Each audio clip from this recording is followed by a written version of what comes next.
Hi, Declan Wayman from the Podium Finish live from America's Home for Racing, Charlotte Motor Speedway. I'm here with the driver of the #1 Bass Pro Shop, the Chevrolet Camaro in the NASCAR Xfinity Series for JR Motorsports, Carson Kvapil. Welcome to the Podium Finish live for the first time. Yeah, for sure. Thanks for having me. Yeah, of course. First thing is you're coming to Charlotte here. First full-time season in Xfinity. You lead the rookie standings. You're in 7th entering competition this weekend. You almost won this race last year in the ARCA car. You led the most laps, had a fight there at the end with Tanner Gray, but finished runner-up. Does that kind of give you experience and momentum going into Saturday's race? How have you assessed your season so far? Yeah, for sure. I mean, I feel like just having any laps at a racetrack like this is big, and the ARCA cars, obviously, they're a lot different driving-wise, but I mean, you can still take a lot of the track characteristics from that race. And like you said, we had a really good car, and we had a good shot at it. So I really was able to kind of settle in and try to learn the line and try to figure out how to run this place. And the ARCA races are pretty short, so it wasn't like I had a whole day of figuring it out, and we didn't have a whole lot of long runs and stuff to really figure it out. But I felt like by the end of the race, I kind of knew what I needed to do. So we just ran at Texas a few weekends ago, and we had no practice, no qualifying, and I'd never been there, and I really seemed to struggle the first little bit. So I think this weekend, obviously, we get practice, and the weather shouldn't be an issue, but I feel like just being here before in the ARCA car should be a big help, and I already kind of know what I need to do, whereas you would go to a place like Texas, you kind of don't know what to do. But overall, as a season, I'd say, in my opinion, my opinion is that we don't win, and I did not do my job, right? So it's not been as great of a season as I was looking for.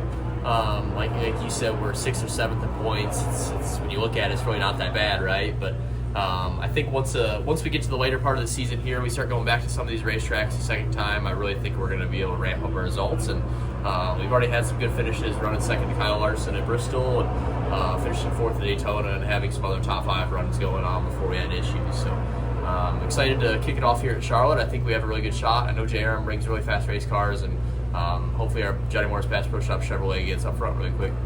Yeah, so assessing the season so far, this is one of the bigger rookie classes in recent Xfinity Series seasons. I think there's, I believe, if I'm to be correct, 8 rookies in total. Yourself and a bunch of other guys that are coming up from the lower series. How does it feel? I know your teammate Connor was leading it before he got injured at Talladega, but you two were going neck and neck for the Rookie of the Year standings early on. What kind of momentum does that give you? Does it give a chip on your shoulder that you're leading all these rookies in the Xfinity Series standings going as we go on throughout the season? Yeah, I mean, honestly, it gives me a pretty good boost of confidence, really. I mean, obviously, the rookie class isn't nothing like the guys we're racing with, Allgaier and whatnot, but this year it's a really tough rookie season. Connor's in it, and like you said, we were neck and neck before he got hurt. And some of the other guys, Taylor Gray, Daniel Dye, those guys, they have fast race cars, right?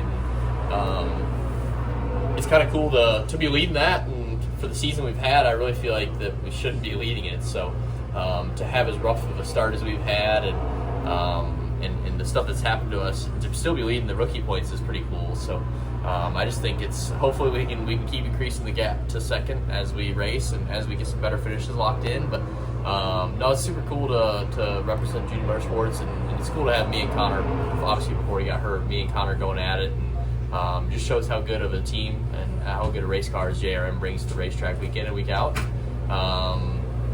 Looking to try to capitalize this weekend. Yeah, so obviously you've been under Dale Jr. for many years now, going back to the Cars Tour and late model scene.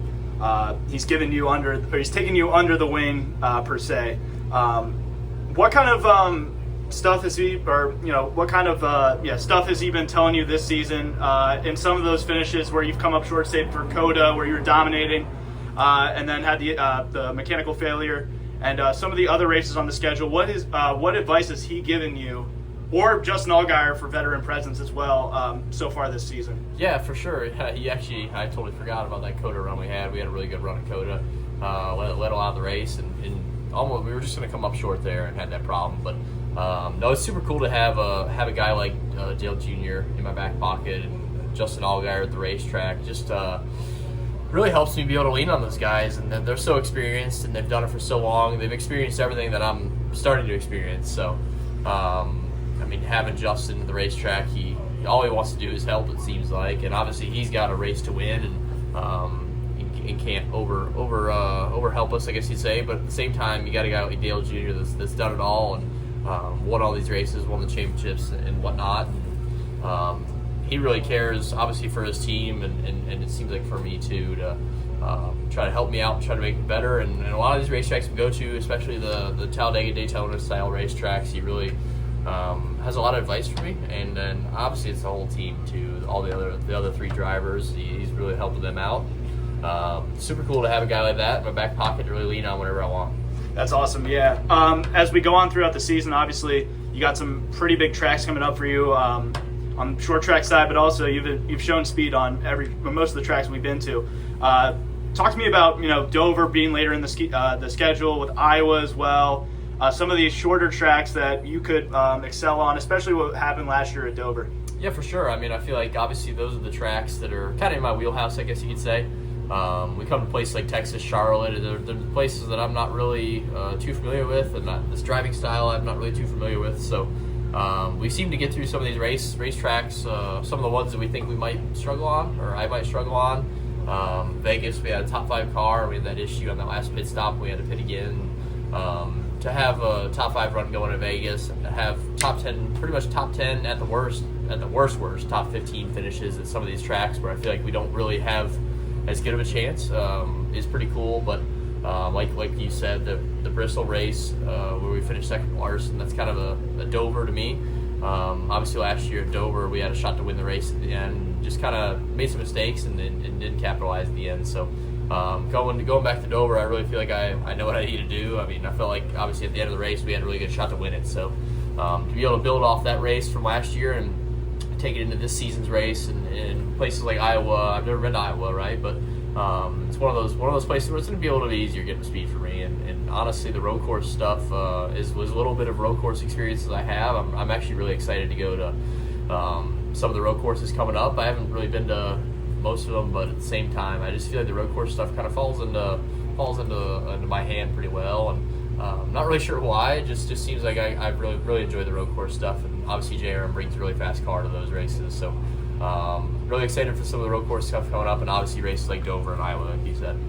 Yeah, you had some road experience, I believe, in Trans Am going in Dakota. If you had to say, what for tracks you haven't visited yet in your career or this season in Xfinity, which ones are you most excited for? I know we have like Mexico and some other marquee events we got coming up, Chicago Street Course, and some other tracks like we had Rockingham last month. What excitement do you feel for some of these tracks to come onto the schedule, or that you haven't visited yet? And what do you think would be the biggest difficulties, but also advantages that you're going to keep in your back pocket? Yeah, for sure. I feel like a lot of the places that I feel like I would really excel at, I've been to. Obviously, like a Dover and a Bristol and tracks like that, I really feel like I've been to them before, right? So there's some road courses, though. I mean, the street course for me is kind of one of those races where obviously some of the guys ran it the years prior, but at the same time, it's still a new track. Stuff's changed. It's more equal playing field, I guess you could say, for a guy like me that hasn't been. So that one's going to be a little bit different, I'd say. It's going to be different than what I'm used to. But like I said, I feel like the road course stuff, I feel like I adapt pretty well, and these guys bring a really fast race car. So I think that's going to be one I'm really looking forward to. Obviously, none of us know anything about Mexico, so to go there, I feel like it's another one of those equal playing field type races for us. And like I said, I feel like JR's going to bring a fast car for that one too, and I feel like I'm going to adapt pretty fast. We've had some good sim time for that place, and hopefully it all comes up to speed. But obviously there's some of the bigger tracks that I haven't been to that I feel like they're going to be a little tougher.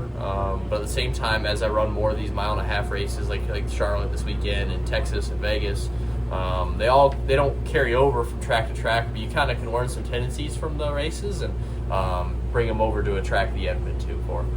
Yeah.